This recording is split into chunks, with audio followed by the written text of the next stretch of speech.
요즘 매니아 세계의 자동차 그중에 이번에 일본 편을 찍으러 일본에 다녀왔어요. 일본 자동차 풍경하면 어떤 게 떠오르세요? 뭔가 깨끗하고 친절하고 뭐 이런 느낌이 떠오르죠. 실제로 이번에 방문했을 때도 역시나 차들이 방금 세차를 다 끝낸 것처럼 깨끗했고, 또 좌측 통행이 우리나라랑 가장 다른 어떤 특징이잖아요.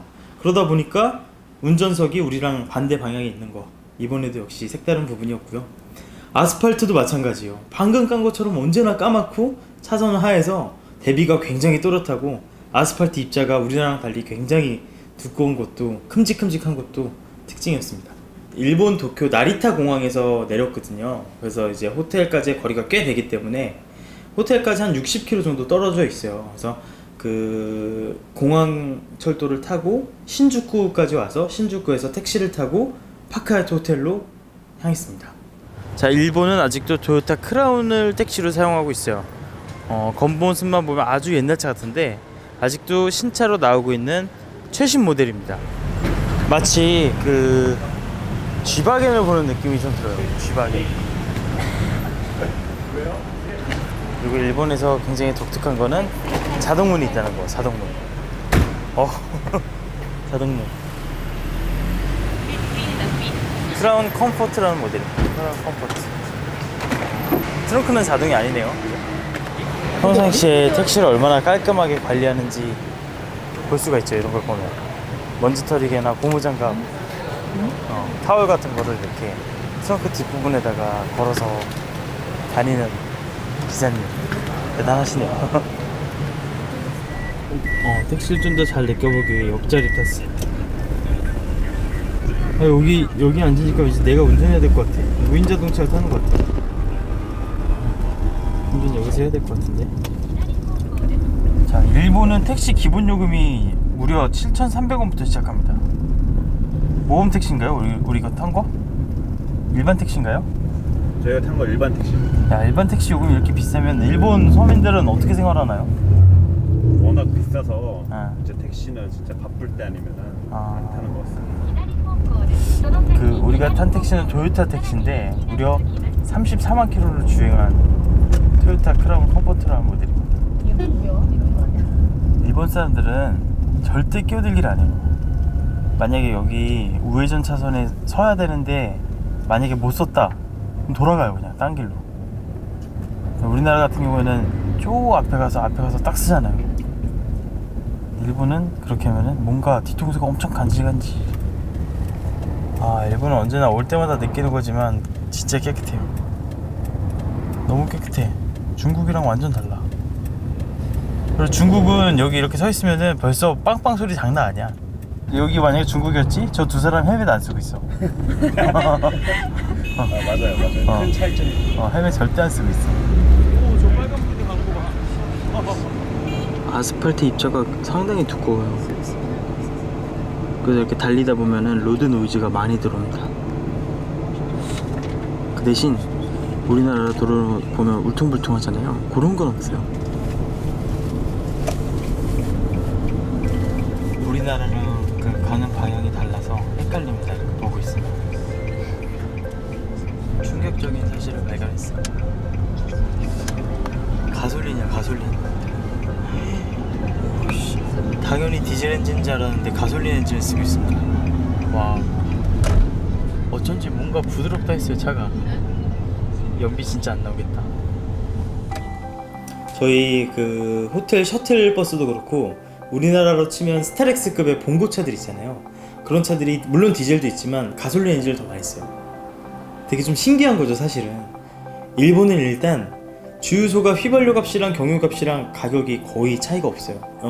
일반 휘발유가 119엔 정도 됐고요. 그리고 디젤이 그것보다 111엔 그 정도. 아주 차이가 미미하죠. 그리고 하이옥탄 고급 휘발유는 확실히 비쌌어요. 근데 그럼에도 불구하고 우리나라보다는 기름값이 확 싸더라고요. 우리나라로 치면 S클래스 350 디젤 모델이 있잖아요. 그 모델이 판매가 굉장히 많거든요. 근데 일본은 S300H 모델, 가솔린에 모터를 더한 하이브리드 모델이 많이 보여요. 그런 것만 봐도 일본은 정말 이상하리만큼 디젤 모델이 없고 관심도 별로 없는 것 같아요. 우리는 친환경을 고연비의 디젤로 해결하지 않고 모터와 결합한 하이브리드로 해결한다. 여기에 대한 어떤 그 철칙이 아주 또렷한 것 같습니다. 그걸 많이 느꼈어요. 자, 우리가 오늘 묵을 호텔은 파크 하얏트 도쿄라는 호텔. そうです Just meet. 호텔 셔틀이 꽉 차면 택시를 불러서 태워주네요, 기사분이. 아, 이렇게도 하는구나. 아무튼 파크 하얏트 도쿄 아주 좋은 호텔입니다. 무르시엘라고가 호텔 앞에 있습니다. 일본은 구형이 되었다고 해서 차들이 안 보이지 않아요. 신형이나 구형이나 조화롭게 많이 보이는 나라가 바로 일본이에요. 그래서 이런 무르시엘라고도 가까이 가서 상태를 보면 그 상태가 굉장히 좋은 걸 알 수가 있어요. 그러니까 연식이 벌써 꽤 됐죠. 나온 지 거의 뭐 10년 됐습니다. 근데 지금 뭐 이런 휠이라든지 전체적인 바디 상태, 표면 상태를 보면 거의 신차라고 해도 무방할 정도로 아주 깨끗합니다.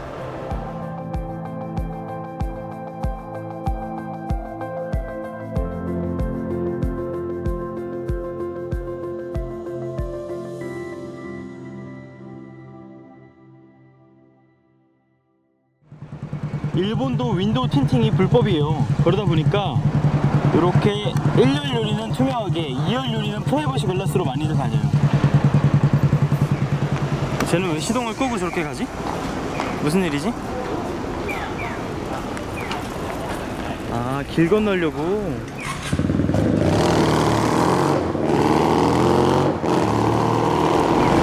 길 건너려고. 오, 우리나라에 수입되지 않는 BMW 235i입니다. 235i. 차 요 앞에다 세워두고 여자친구 기다리나 보다. 아니, 트럭인데 어떻게 저렇게 깨끗할 수가 있지? 와, 우리나라 트럭들 진짜 더럽잖아요. 그냥 밑에 보세요.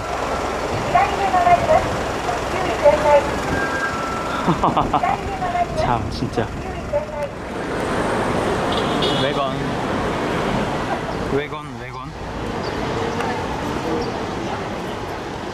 우리나라랑 가장 다른 부분이 사실상 일본은 외건이 되게 많다는 거예요. 이유가 뭘지 곰곰이 생각을 해봤어요. 그랬더니 일본 사람들도 물론 우리나라처럼 7, 80년대에는 세단이 거의 뭐 대세였던 그런 시기였는데요. 이제 생활 방식도 점점 더 다양해지고 어떤 삶의 수준도 점점 더 높아짐에 따라서 어떻게 보면 생활 반경이 더 넓어지는 거죠. 그러다 보니까 이제 같은 값이면 혹은 비슷한 값이면 외건을 선택하는 그런 어떤 문화가 너무나도 당연하게 정착이 된 거죠. 그렇기 때문에 실제로 일본에서는 오히려 세단을 보면 좀 반갑기도 해요. 우리나라에서 외건을 보면 오, 외건이다 이러지만 일본에서는 외건이 오히려 더 많이 보일 때도 있기 때문에 세단이 좀 낯설어 보일 때도 있는데 그게 굉장히 또 독특한 특징 중에 하나였습니다. 외건, 또 여기 외건이 있습니다. 외건. 일본은 외건의 나라. 와, 진짜 예쁘다. 외건. 그 뒤에도 또 외건. 와, 일본은 철저하게 좌측 통행인 나라입니다. 좌측 통행. 그러니까 지금 이렇게 사람들이 걷는 방향이 차들이 주행하는 방향이랑 똑같은 거예요. 자, 이곳은 지유가오카입니다. 지유가오카에 왔어요. 일본에서 제일 싼 경차 스즈키 알토입니다. 알토. 오, 할리.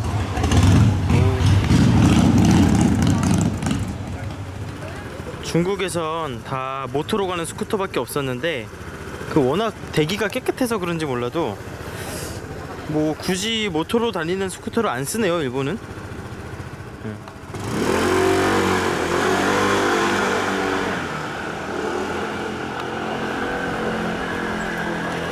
일본 사람들 자전거 많이 탑니다, 진짜. 특히 우리나라에는 이런 아주머니들이 자전거를 많이 안 타잖아요. 일본은 남녀노소 할 것 없이 자전거를 많이 탑니다. 우리나라에서 보기 드문 알파로메오.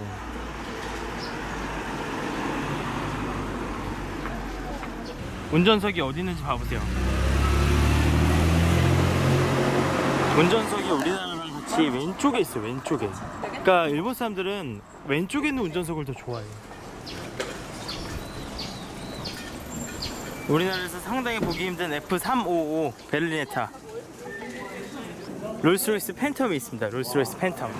보통 저 환희 여신상은 주차를 하게 되면 안으로 들어가거든요. 근데 이렇게 차고에 차를 보관할 수 있다면 환희의 여신상을 꺼내놔도 된다는 거죠. 더더군다나 옆에는 이상한 바디킷을 달고 있어요. 바디킷이 만소리 거구나. 바디킷 보이시나요? 만소리 바디킷의 파나메라. 와우, 진짜 와, 정말 독특하다. 진짜 독특해요. 전체적인 디자인이 굉장히 오버스럽기도 하지만 이런 모양새가 오히려 파나메라를 더 평범하지 않게 만들어주기 때문에 진짜 끌리는데요? 너무 예쁜 것 같아요. 그리고 여기 있는 페라리는 안쪽에 차고가 다 차서 밖으로 나와 있는 것 같아요. 얘 역시도 아주 퍼펙트한 상태를 갖고 있습니다. 지금 이 F35 베를리네타가 360이 됐다가 458이 됐다가 지금의 488이 된 겁니다. 그러니까 488 GTB를 지금 사도 꾸준히 소유할 수 있다면 이런 멋있는 어떤 느낌을 20년 뒤 받을 수 있다는 거죠. 디자인이 참 진짜 예쁩니다. 612 그지? 운전석 저기 있지? 소리 봐. 12통 페라리로 4명이 편하게 탈 수 있는 페라리로서 FF, 그리고 이번 루소 그 전 모델입니다. 저때까지만 해도 페라리가 트윈서클 테일램프를 썼었어요. 구형이 돼도 진짜 예쁘다. 와, 진짜 직선과 곡선의 대결이다. 저거 봐. 612와 직선 아우디 A4의 대결. 신형 아우디 A4가 벌써 돌아다니기 시작합니다. 일본에서는요. 아우디의 주특기죠. 광선검처럼 펼쳐지는 턴 시그널. 턴 시그널. 다이내믹 턴 시그널. 이쁘다. 이쁘네요. 자, 일본에서도 드디어 로터스를 발견했습니다. 와우. 일본 사람들이 흰색 차를 되게 좋아하는 것 같아요. 10년 전 초창기 앨리스 초창기 모델 그대로입니다. 그 오너가 탑을 열어두고 그냥 갔어요. 원래 이렇게 주차하는 게 간지거든요. 멋있습니다. 와, 연식이 진짜 오래된 제규어인데 저 도장 퀄리티 봐보세요. 일본 사람들 차 관리하는 거 정말 소름 돋을 정도입니다. 소름 돋을 정도. 이렇게 차를 타면 아무리 연식이 오래돼도 탈만 하겠어요. 야, 테슬라도 있네. 테슬라는 중국이랑 일본에 많은데 우리나라에만 없어요. 테슬라는 어떻게 보면 좀 우리나라에 더 많아져야 될 것 같은데 아직까지도 많이 안 보이는 걸 보면 우리나라가 인프라에서 가장 좀 뒤져 있는 게 아닌가 싶은 생각이 듭니다. 테슬라가 실제로 보면 굉장히 잘생겼거든요. 그래서 만약에 우리나라에도 테슬라를 출시하면 저는 다른 고급 세단 말고 테슬라를 선택할 것 같아요. 중국, 일본은 테슬라가 많아요. 우리나라 아직까지 테슬라가 별로 없어요. 왜 그럴까요? 테슬라라는 모델이 보급되려면 일단 전기 충전 인프라가 굉장히 잘 되어야겠죠? 근데 확실히 그런 부분에서 약간 우리나라가 떨어지고 있는 게 아닌가 싶은 생각이 들기도 하고, 이 현대기아 자동차가 갖고 있는 내수 시장의 파워, 혹시 이것 때문에 뭔가 진입 장벽이 있진 않을까? 오히려 이런 생각도 하게 되더라고요. 사실 테슬라라는 모델은 오히려 생각해보면 중국에서 더 타기 힘든 모델이에요. 땅덩어리가 워낙 넓으니까. 근데 우리나라에서 테슬라가 아직도 많이 없는 게 일본이나 중국 갈 때마다 약간 이상하게 느껴질 때가 있어요.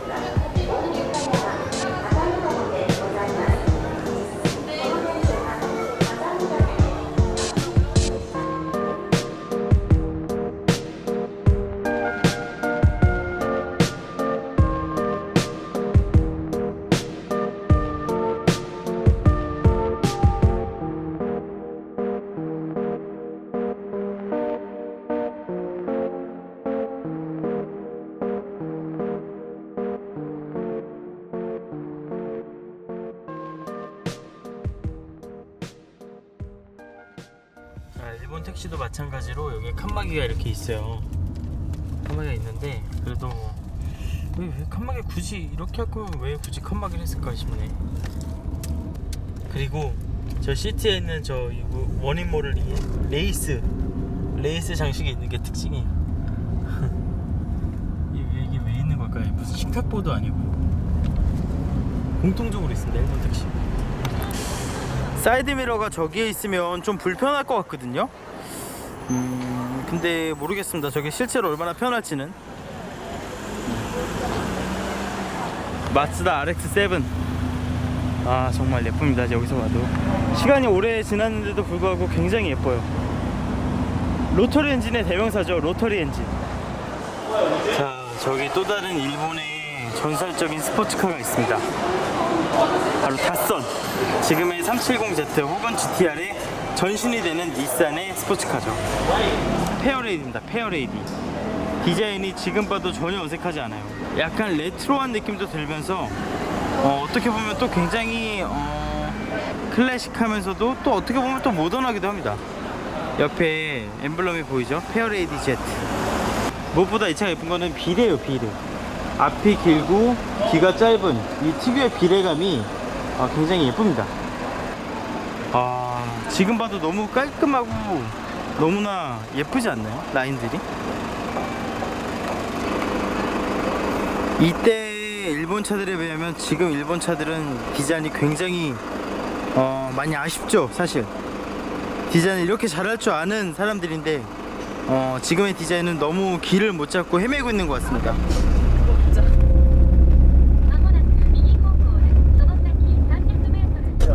자, 우리가 오늘 묵을 호텔은 파크 하얏트 도쿄라는 호텔. はい、そうです。 Just meet. はい。이제 저 와, 파크 하얏트 도쿄. 자, 파크 하얏트 도쿄를 소개합니다. 들어가 보시죠. 일단 들어가자마자 통로가 있는데 호텔은 거실이 있어야 하지 말입니다.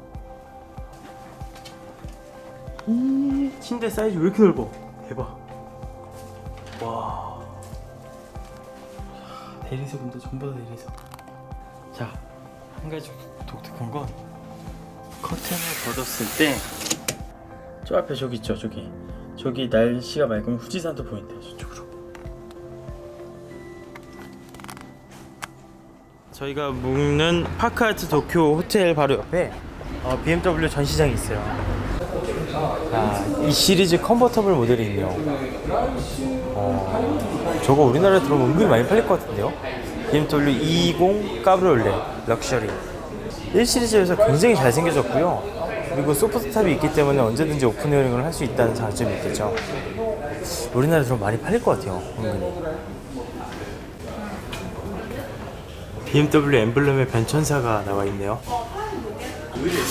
이런 모델을 우리나라에서 구하기 되게 힘든 다이캐스팅 모델인데요. 와, 퀄리티가 정말 좋습니다. 와. 자, 긴자역에 내렸어요. 그 덴푸라로 유명한 곳을 방문하기 위해서 긴자역으로 왔습니다.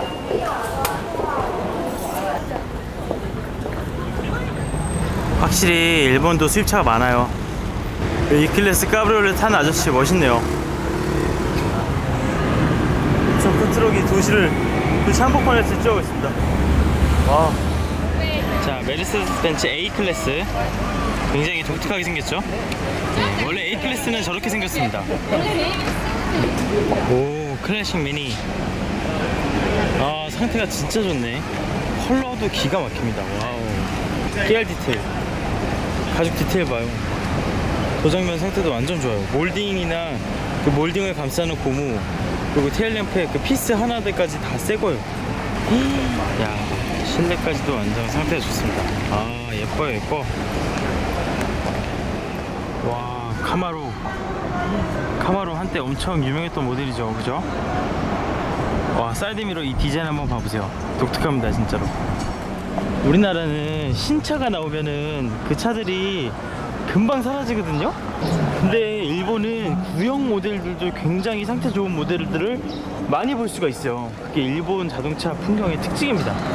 자, 페라리도 방금 봤던 것처럼 F430도 다니고 포르쉐 911도 막 옛날 공랭식 모델부터 996, 997 이런 모델들도 아주 상태 좋은 모델들이 많이 돌아다니는 게 특징이에요. 무슨 차지? 무슨 차인지 모르겠는데 진짜 예쁘다. 여기는 일본 나리타 역 근처인데요. 이쪽만 해도 도쿄에서 좀 많이 벗어나 있기 때문에 고급차가 많이 안 보이고 대부분 경차들밖에 안 보입니다.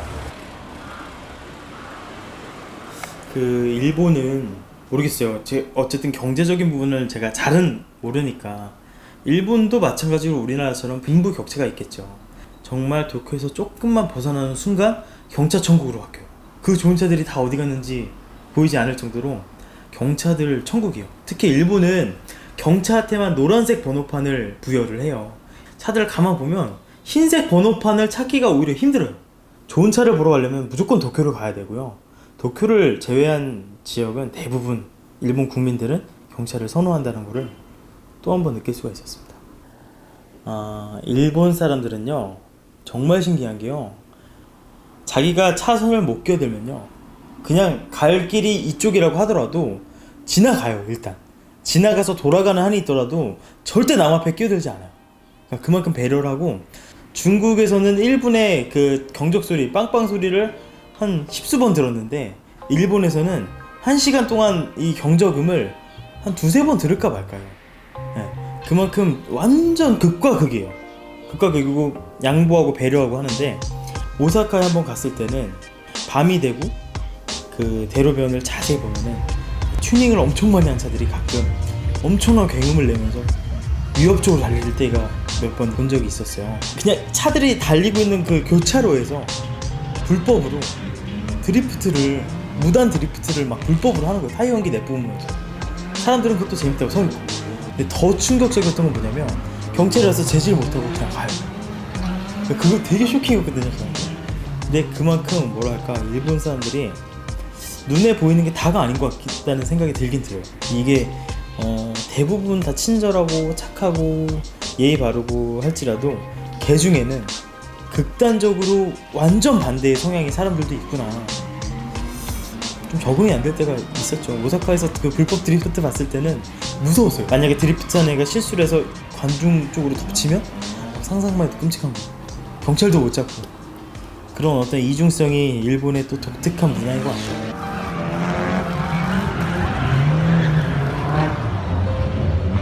못하는 거야, 맞아. 넘어가고 12시 넘어서 신고가 하도 많이 들어오니까 그때 가서는 경찰이 좀 많이 오더라고요. 많이 와서 겨우 해산했는데 다시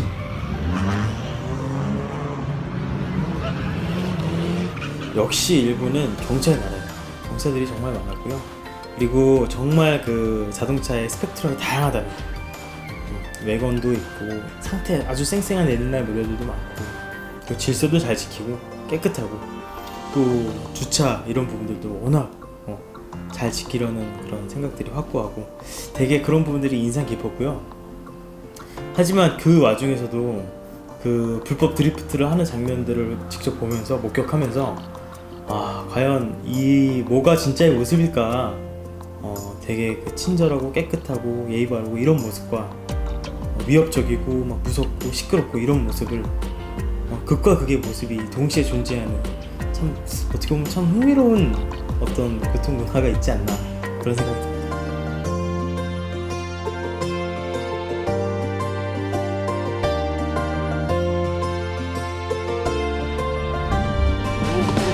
느낌 이상해. 운전석이 어딨어?